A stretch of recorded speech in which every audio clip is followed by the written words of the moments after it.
kale tukwaniriza natera ku kutugwa fe omuganzi ogumanyikiddwa nga Uganda mukamoli amanya ne Dobozi Mampita Ntambi Jimso Rich Boy Maxudi Junior webale kuba nti otambula naffe buli kaseera kona webale kuba nti weekuumira wano webale kuba nti osubscribe nga tuba nti tutambula ffe n'olunaku lwa leero tukuleetedde John Black ano recently gyevuddeko emabega yavaayo n'ategeeza ensiko gata ne bannamawulire ba YouTuber ne ba blogger n'avaayo n'abategeeza nti takyakola ne manager we amanyikiddwa nga Kitty Norman Kogata nekyaliwo omulala amanyikiddwa nga Kenneth Kalobe ng'ensonga eva ku ki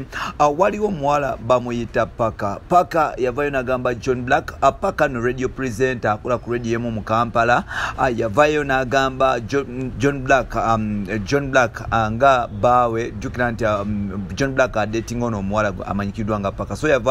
Paka yavaayo n'ategeeza John Black n'avaayo n'agamba John Black nga bwe bamubba era management etute sente ze nnyingi n'ebyobugagga bingi ebya John Black byali badde nga beezimbamu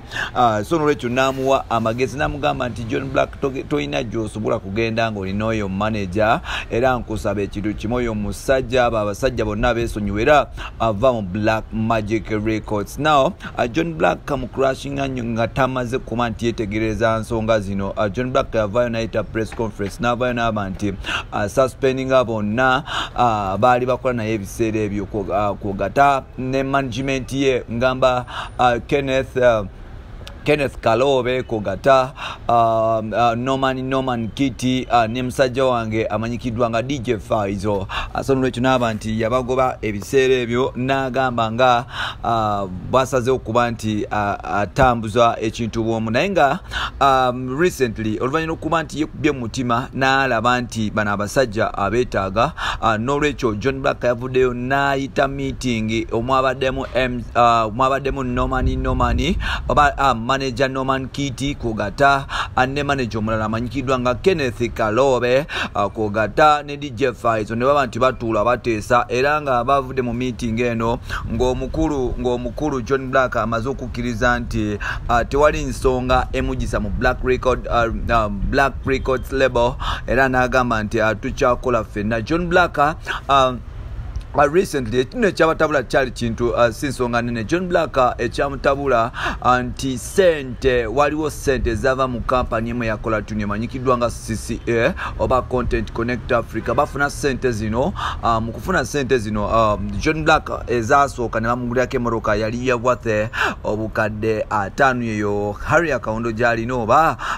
so ne baddamu ne basindika invoice ya million ne baddamu ne basindika ku account emanyikiddwa nga Black Magic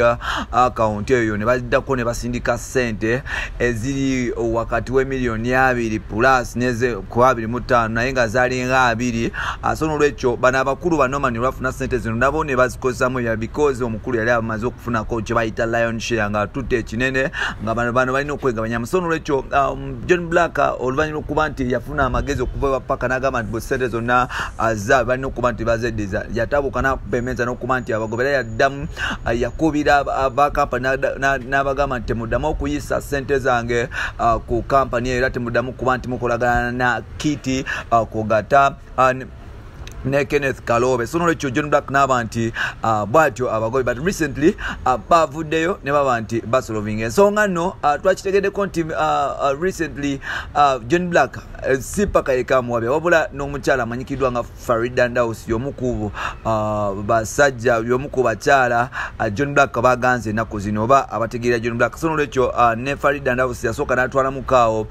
John Black speed mpolampola n'aba nti amujja kumulama naye ng'ate tuli basonyi okutegeeza nti John Black ne bamanager be bazzeemu era tusuubira okulaba nti endongo oba system etambula mpolampola nga bwe twakisuubira n'ebiralo bye bolina mu episodes zaffe ziddako nsigadde Ntambi Jimso Rich Boy Maxudi Junior oliwadde mu kuba nti osubscribe nga tutambula ffenna ebbanga lyonna ate okola kyamanyi okuba nti otufollowing bye